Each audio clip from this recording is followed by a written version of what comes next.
Hello fans of the strange, dark, and mysterious. I'm here today to tell you all about what it actually means now that we've moved over to the SiriusXM family. Big picture, it means we are going to make more content for you. Right now, you get one YouTube video a week on Saturday. Well, what we're going to do now is we're going to have the Saturday upload be the same, but then also the MrBallen's podcast. Well, we've begun already filming those episodes like a YouTube video. So that's a second piece of content every week. Then there's two other shows that you guys don't even know about yet, which means on any given week, you could have up to 4 new video pieces of content on the MrBallen's channel. And also, all these pieces of content will double as podcasts as well. This new content schedule is going to start early next year. Also, there's one other thing I want to clarify, which is the state of MrBallen's Medical Mysteries and Redacted. Those shows were created in collaboration with Wondery, but now we're partnered with Sirius, and so we're not going to be making any new episodes of either of those shows. For now, if you want to hear my podcast episodes 1 week early and ad-free, make sure to subscribe to SiriusXM Podcast Plus on Apple Podcasts or visit SiriusXM.com/Podcast Plus to listen with Spotify or another app of your choice. Keep on the lookout for more announcements in the coming weeks. Thank you. On a cold evening in early February of 2010, a group of friends gathered around the table at a restaurant in a French ski resort. They had spent their whole day out on the slopes skiing and snowboarding, and they were now warming up by the fire with some warm drinks. Just then, one of their cell phones buzzed, and when this person looked down at their phone, they immediately frowned. Then they excused themselves from the group and stepped away to go talk. When this person came back from that conversation, they were visibly pale and their hands were shaking. And so the others who noticed this, they asked them what was wrong. But this person just shook their head, grabbed their coat, and said they had to leave right now. Someone they cared deeply about needed their help. But before we get into that story, if you're a fan of the strange, dark, and mysterious delivered in story format, then you've come to the right show because that's all we do. So if that's of interest to you, please sneak into the Follow Button's house and replace their foam in their mattress with rocks. Okay, let's get into today's story. On the afternoon of Saturday, February 6th, 2010, 61-year-old Alan Lelou set up the ironing board behind the couch in the living room of a little house outside the town of Chartres in northern France. From the kitchen, he could smell the beef bourguignon simmering on the stove. But Alan and the 37-year-old woman who was cooking the beef bourguignon were not talking. The woman's name was Alexandra Nicola, and Alan had actually bought this house for her and her 10-year-old daughter. Alexandra used to be Alan's assistant, but over the years, they had developed a really close relationship that was much more like father to daughter. Now, Alexandra had not worked for Alan in a number of years, but, they remained close. And also, remember, Alan literally bought her this house. And so as a result of this bond they had, Alan found himself visiting her quite a bit at this house, helping out where he could, and he also paid for her car and also for their vacations.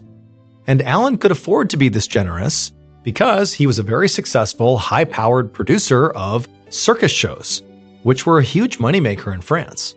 Lots of companies booked circus shows for end-of-the-year parties for their employees, and Alan had lots of major contracts. And so as a result, Alan's office was in this fancy chateau in the countryside, and his wife actually lived in this luxury ski town near the Swiss border, and Alan was constantly traveling all over Europe for work. But this life could also be a grind. Just in the past 24 hours, Alan had traveled more than 1,200 miles, meeting with potential clients and scouting new performers. So he put a lot of value on the time where he could escape to Alexandra's house, where he could recharge in the quiet of the suburbs, and obviously spend time with somebody he cared a lot about. Now, Alan knew all of his friends and coworkers thought that he and Alexandra were blatantly having an affair here, and he was sure that's what his own wife assumed too. And this was fair, because after all, Alan did have lots of extramarital relationships. He also engaged with sex workers all the time, and he really didn't even try to hide any of it. He and his wife, Elizabeth, they lived in separate homes, and they sort of had this understanding that she can have this life, and he can have this life in exchange. However, Alan's relationship with Alexandra really was different. It had always been platonic. they'd never even kissed or held hands. Alan had no kids of his own, and he genuinely enjoyed playing the role of, doting father and grandfather to Alexandra and her daughter, respectively. But now they were in this big fight, and Alan was anxious to repair it. Alexandra's daughter was out of the house for the weekend, so he and Alexandra had planned to have this nice dinner tonight before Alan had to head out again on business on Sunday afternoon. But Alan, somewhat stupidly, had brought up Alexandra's past, and they'd ended up getting into this horrible fight and just continued to yell at each other ever since. Alexandra was very defensive about her troubled history. When she was a young woman, she had moved to Paris and she had fallen in love and she had had a baby, but the baby had tragically died, and her relationship with her love had fallen apart, and so she had spiraled into very self-destructive behavior. By the time Alan finally met her in 2002, so this is 8 years before they were in this house having this big fight, Alexandra was really struggling. By this point, she had a 2-year-old daughter, and she was really struggling to provide for her because all she could muster in terms of work was like this combination of minimum wage jobs and side hustles. And so when Alan had hired her as his, full-time secretary, it had completely transformed her life. But, deep down, sometimes she seemed more resentful of Alan's power than grateful for his help. It's like he had total control over her well-being, and she didn't necessarily like that. And so with that as context, Alan left the ironing board and walked into the kitchen, hoping that Alexandra had cooled down enough that they could actually have a real conversation here. And so once he was in the kitchen, he sort of looked over at Alexandra and couldn't really tell where she was at, and then he turned, opened up the fridge, and just kind of stared inside of it, not really looking for any food or drink or anything. He was just hoping that Alexandra would say something to him. And to his relief, Alexandra did turn around and kind of playfully swung her dish towel at him, telling him that he had to wait for dinner. She didn't seem mad at him anymore, so Alan felt very relieved, and he smiled and closed the fridge, and then he told her to come sit with him and have some wine while they waited for the laundry to dry so she could iron it. A few minutes later, they both sat down on the sofa with their wine glasses, and Alexandra asked Alan how business was going. He told her it was good, which technically it was. His company was on track to bring in around 4 million euros that year, which is the equivalent of about $5 million US. But despite how things looked on paper, Alan was pretty stressed. He made the majority of his money through contracts with companies, but he was not the only person competing for those lucrative contracts. His number one competitor was another circus owner whose name was Michel de la Rue. And recently, Michel had been beating Alan on one contract after another. And it was starting to feel to Alan like Michel was actually targeting Alan's contracts, trying to steal them from him, rather than trying to cultivate his own clients. Alan told Alexandra that on Monday, he had a very important meeting in Vichy, which is a city in central France about a 4-hour drive south of Alexandra's house. At this meeting, Alan was hoping to win a big contract, as long as Michel didn't steal it out from under him. Alexandra put her hand on Alan's arm and told him, "Don't worry." She said she was sure his meeting on Monday would be a huge success and they could celebrate in a few weeks on the ski trip that he had booked for the two of them and her daughter. Then she put down her now empty wine glass and went to go do the laundry. As Alexandra disappeared into the back of the house, Alan just kind of sat by himself for a minute. He was looking forward to the vacation that she had mentioned, in part because Alexandra had been a lot busier lately with her new boyfriend, a 42-year-old IT engineer from Paris named Yves Bernard. Now, Alan and Yves got along just fine, but he could tell that, Alexandra and Yves were getting pretty serious. They might even get married. And Alan couldn't help but worry that eventually, if that happened, Yves might start to resent him for sort of stepping in as this paternal figure in Alexandra's life, that perhaps he would come off as being sort of overbearing.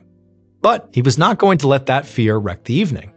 So as Alexandra came back now with the laundry, picked up a book from the coffee table, and took the last sip of his wine. The rest of the weekend passed by quickly, and by Sunday afternoon, Alan was back in his car, headed back out of town. But what no one would realize until much later was there was actually a second car following closely behind him. The following day, on the morning of Monday, February 8th, Alan Lilu's wife, Elizabeth, was drinking a coffee inside her home in the mountains when her phone rang. She picked it up and she heard the voice of Alan's assistant, Sylvie. And Sylvie sounded very worried. And she said she was calling to see if Elizabeth had heard from her husband recently. And this was pretty strange, because Alan was not the type of person to just disappear from work without telling his secretary. So Elizabeth told Sylvie that no, she hadn't heard from Alan in a few days. And then she asked Sylvie, why? What's going on here? And as Elizabeth listened to Sylvie's answer, she felt herself growing really nervous.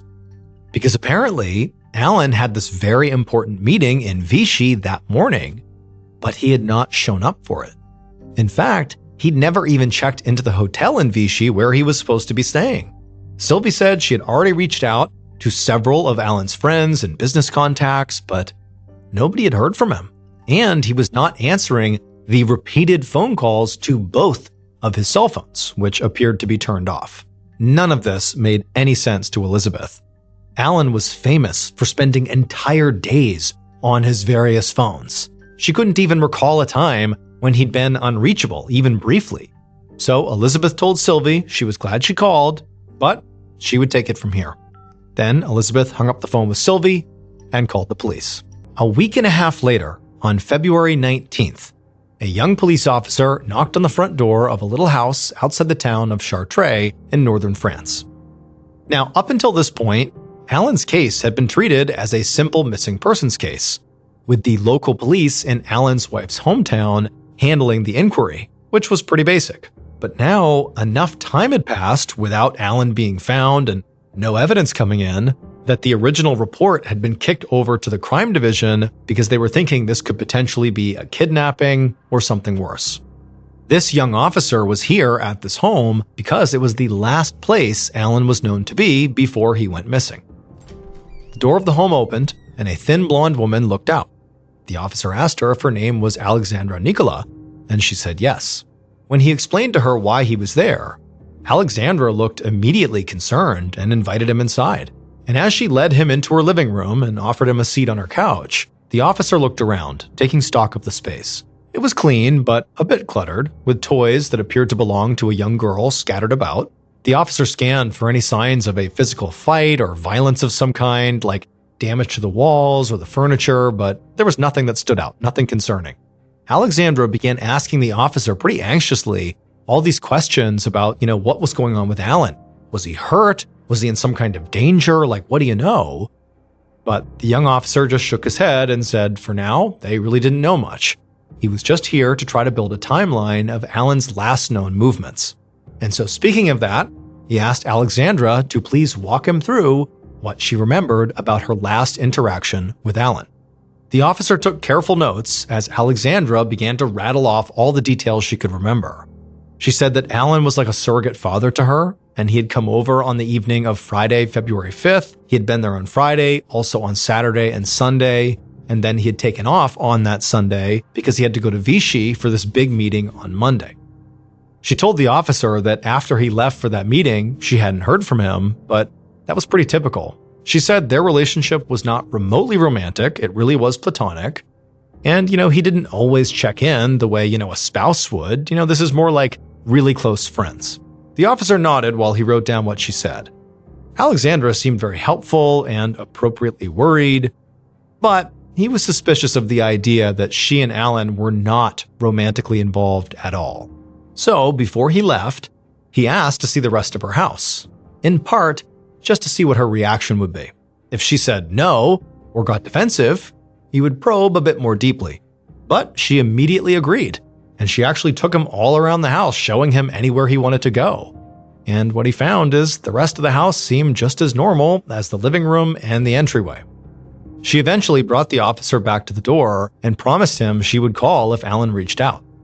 And so after leaving Alexandra's house, to be thorough, the officer actually went door to door up and down Alexandra's street, asking her neighbors what they remembered about that particular weekend and over the past several days, seeing if there was anything that contradicted what Alexandra had said. But everybody, more or less, confirmed Alexandra's story. Alan was indeed a regular visitor in the neighborhood, and several people did remember seeing him on the weekend in question and said that really nothing had seemed off.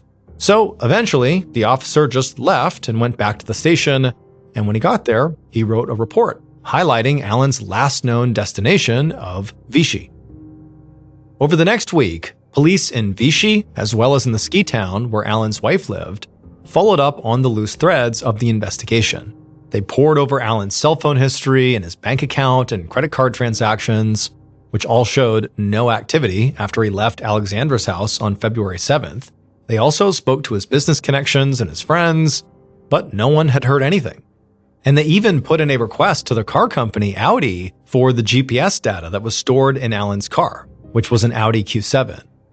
Now, the investigators knew it was entirely possible that Alan had chosen to disappear. I mean, he was very wealthy, he had lots of connections. That was a possibility, that he had basically chosen to be gone. And if that was the case, it would be pretty difficult to find him. However, it was a lot harder to hide a car that logged all of its travel data. And so whether Alan's disappearance was voluntary, accidental, or the result of foul play, the police knew finding his Audi was likely the best hope they had of knowing where to even look for Alan.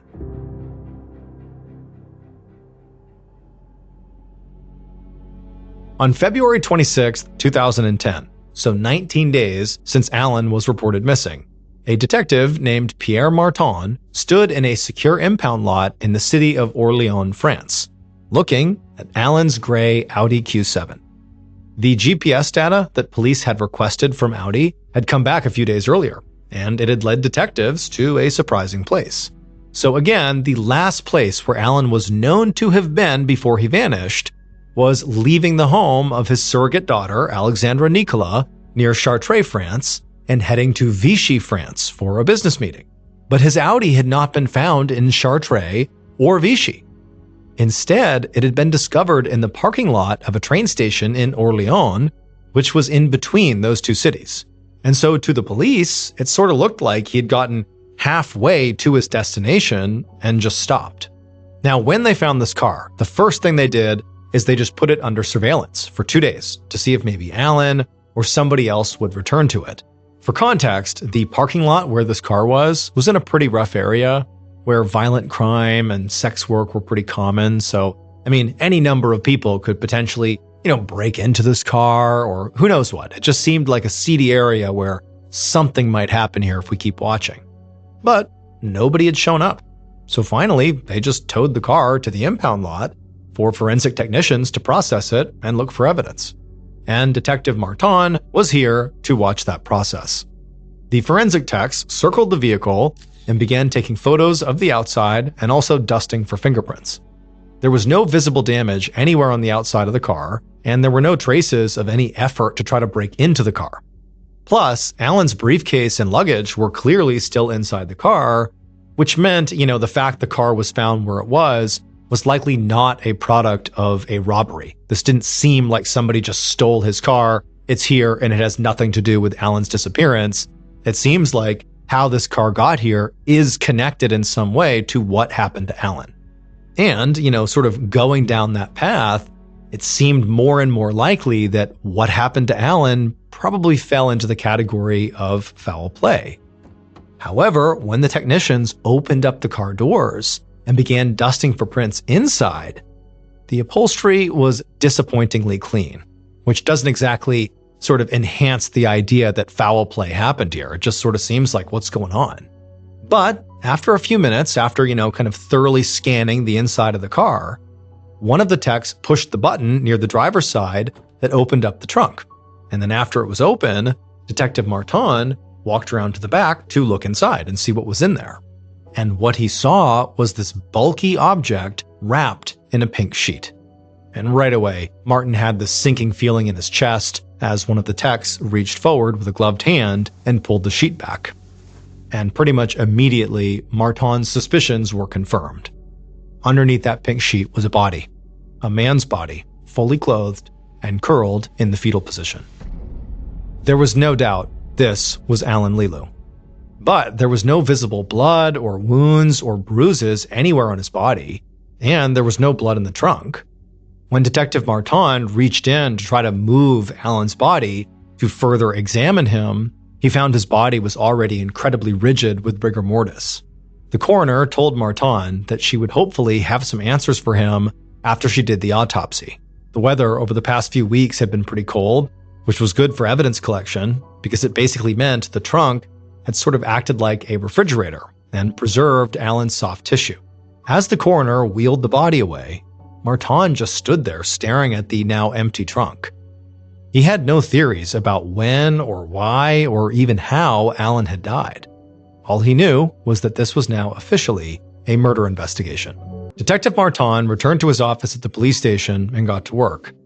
Since Alan's body was found in Orléans, he was now in charge of the murder investigation. His first step was to review all the witness statements and other evidence that had already been gathered by the other departments. And right away, the picture they painted told Martin that this was going to be a very complex investigation with lots of suspects and multiple locations. Alan was a workaholic who was always on the move, and he had no apparent connection to the city of Orléans, where he had ended up. In fact, he rarely seemed to spend more than a few days in the same place. He didn't live with his wife. Instead, he seemed to bounce between his office and a series of hotels, with stops at the home of a woman named Alexandra Nicola in between. According to reports, Alexandra had been interviewed, and she said that Alan was at her house the weekend before he disappeared. And so this made her the last person to see Alan alive, which, in Martin's mind, clearly made her a suspect right off the bat. However, Alexandra's story about Alan leaving her house on Sunday, February 6th, matched up with the data Martin had from Alan's car, cell phone, and credit card records, which all showed that Alan really did leave her house and went to Orléans on that day, and then, for reasons unknown, stopped communicating or spending money. Maybe that was the day he was killed.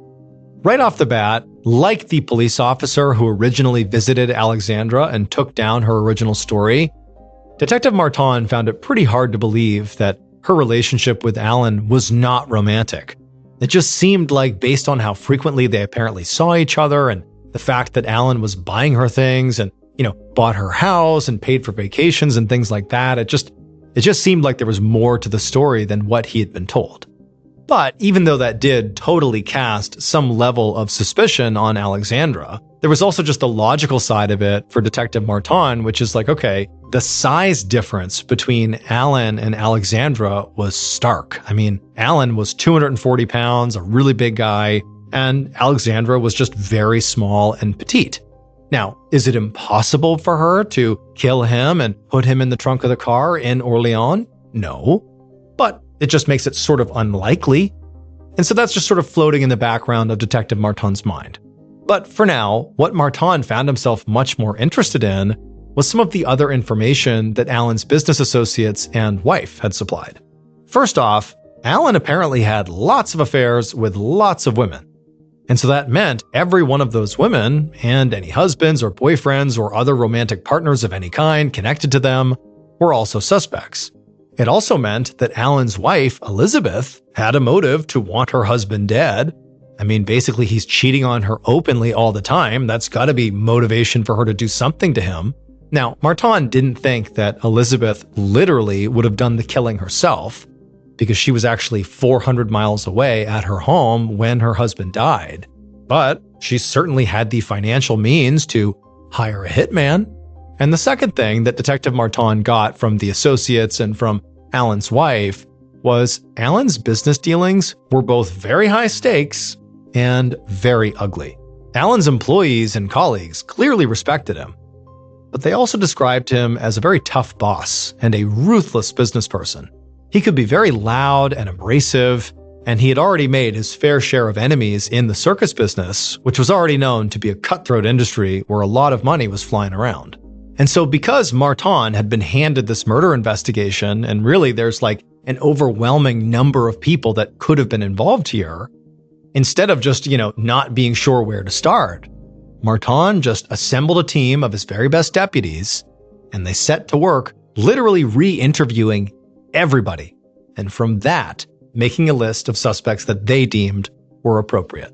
3 weeks later, on March 17th, Detective Martin walked into an interrogation room in the Orléans police station, and he sat down across from a relatively fit-looking 50-year-old man who was waiting for him quietly and apparently very calmly. The man's name was Michel de la Rue, and he was Alan's biggest rival in the circus business. He was also, at this very moment, Detective Martin's #1 suspect in this murder. Martin and his team had spent the last few weeks conducting dozens and dozens of interviews, and Michel's name had come up more times than anybody else's. And this was because, immediately after Alan disappeared, Michel had begun contacting Alan's clients, trying to get them to all sign new contracts with him, sort of a pretty cutthroat and cold thing to do.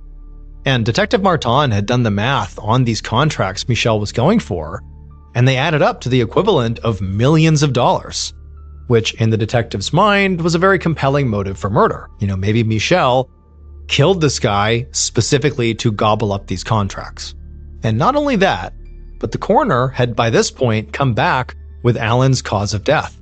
He had been strangled using some kind of ligature, like a rope or a belt, and it likely took between 5 and maybe 10 minutes for Alan to actually be strangled to death. So the idea is someone's actively strangling him for that long. That is a long time to be right there on top of somebody killing someone. And then the scratches that were found on Alan's legs suggested that his body had been lifted into the trunk after he was already dead. So the death struggle, the actual strangling, clearly took place outside of the trunk. And so all that meant whoever killed Alan had to be pretty strong. And looking at Michel now, Detective Martin thought that he did fit the description. He seemed like a pretty fit, strong guy. However, as Martin began asking Michel questions and watching his face and body language for signs of anxiety or defensiveness that could suggest he was hiding something, what he found was Michel seemed pretty open and very straightforward, like he was not hiding a thing. Michel immediately acknowledged poaching Alan's clients, but he just shrugged as he explained it. That was business.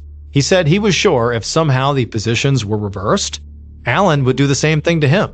And also, he said he had an airtight alibi. On the weekend, when the coroner believed Alan had been killed, Michel had been hundreds of miles away skiing. And then Michel produced this folder full of these receipts and all these phone numbers, and he handed it over to Martin, who took it, and he told Michel, okay, sit tight.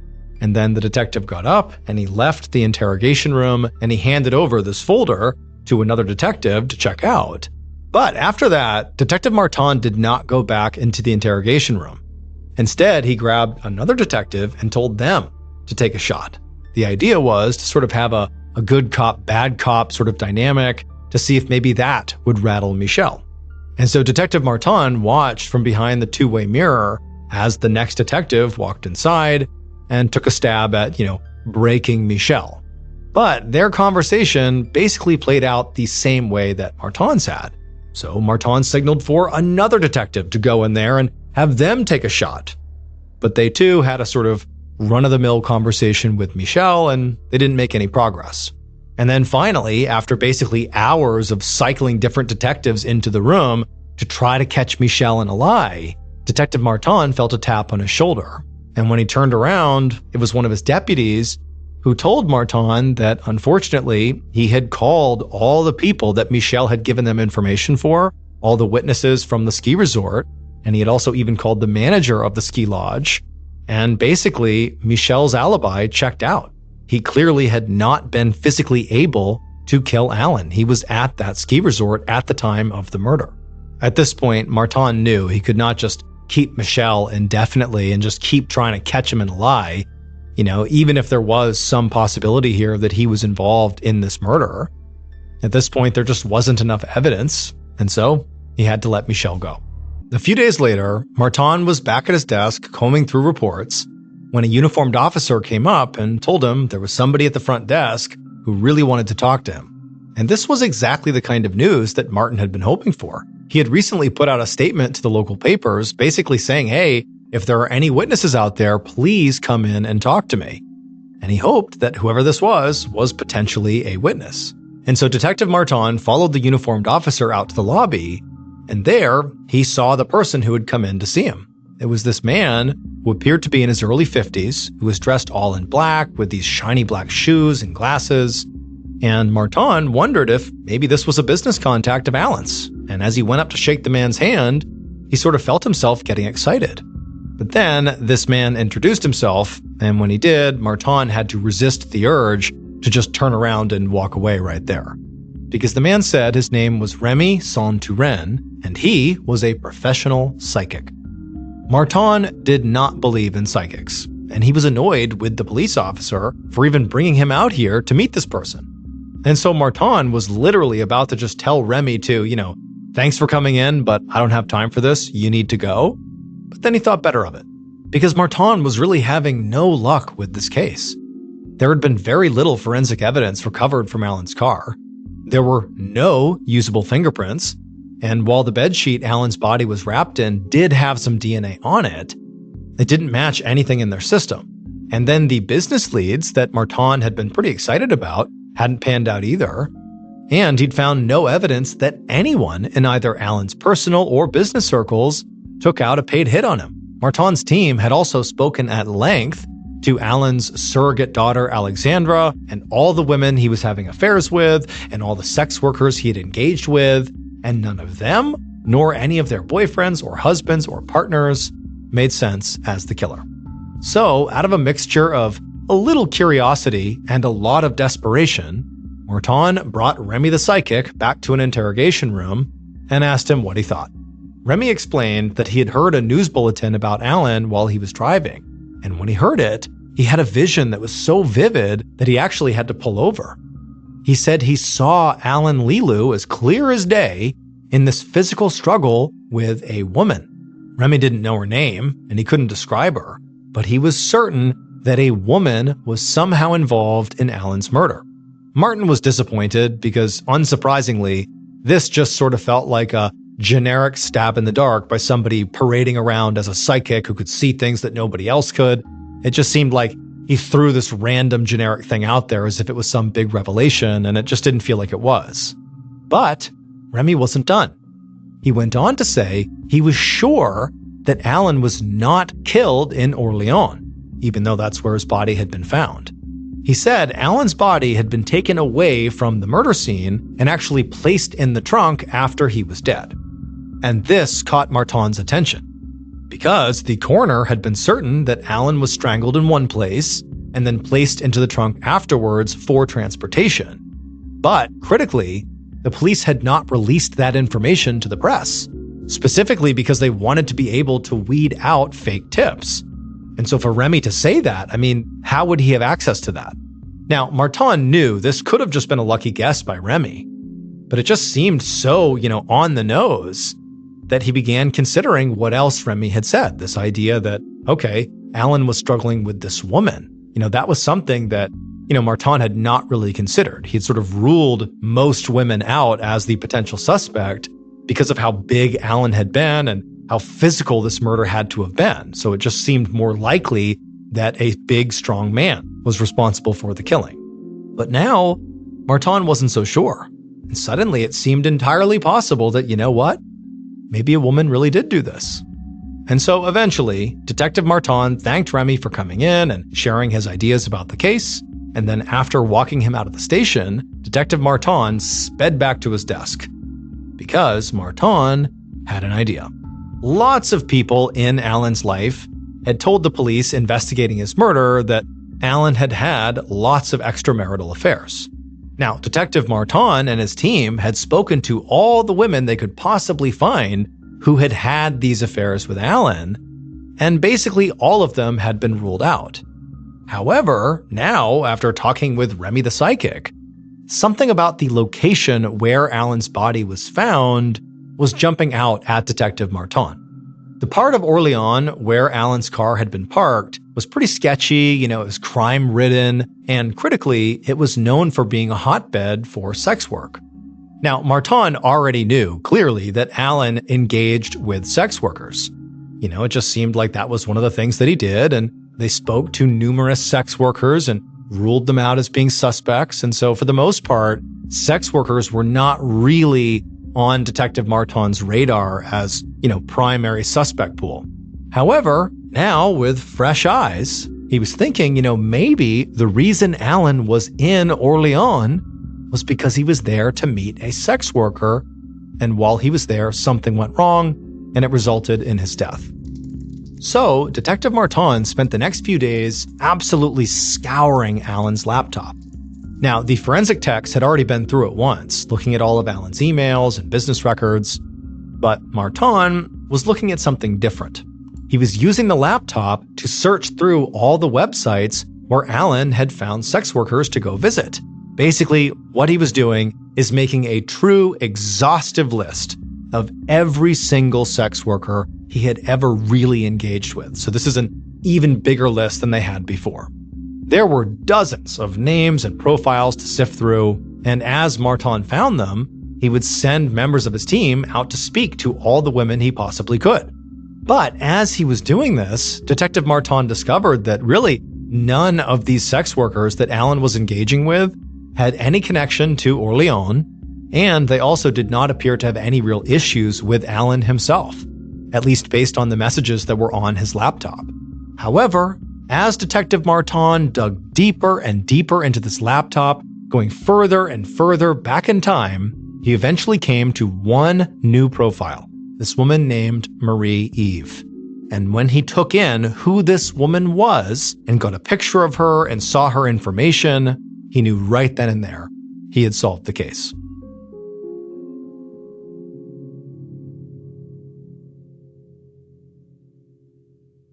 Based on the entire police investigation as well as a confession from the killer, the following is a reconstruction of what police believe happened to Alan Leloup on the day he was murdered.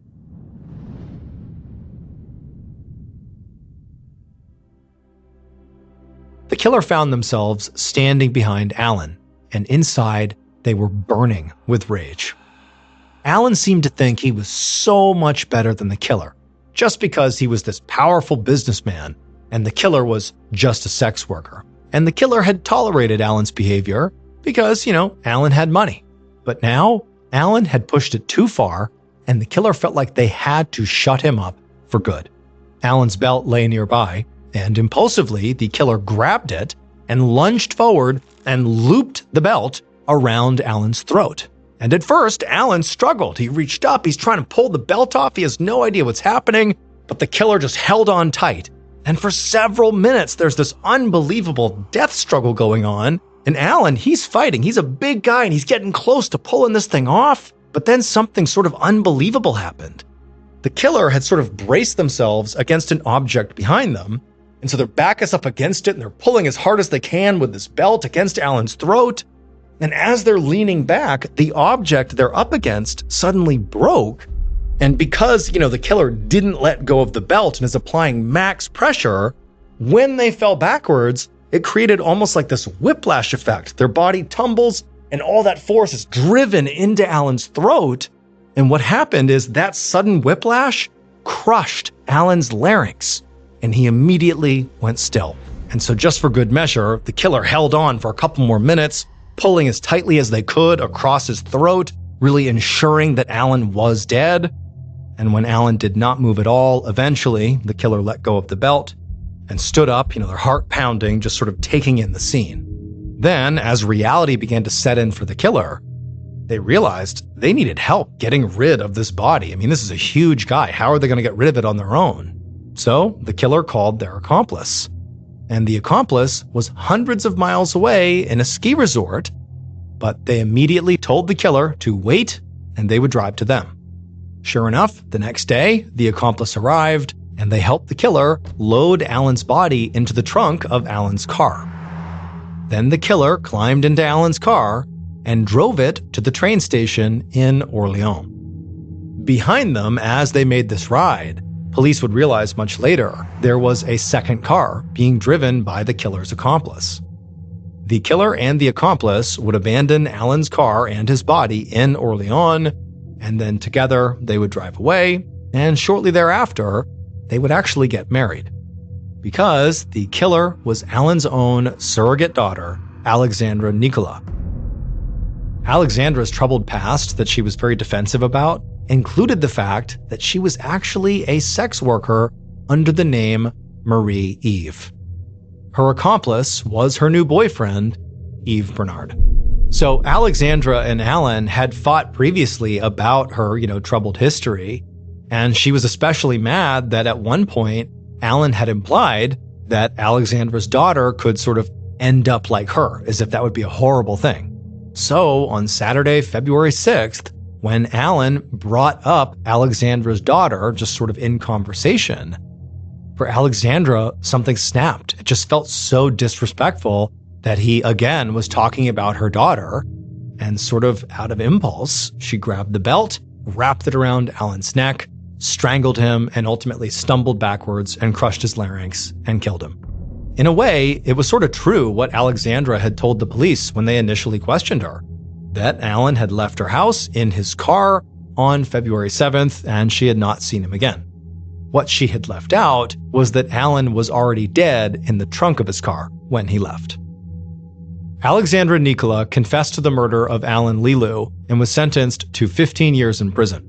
Her boyfriend, Yves Bernard, was sentenced to 2 years for concealment of a dead body. The couple has since been released, and together they have a child who was born before Alexandra went to prison.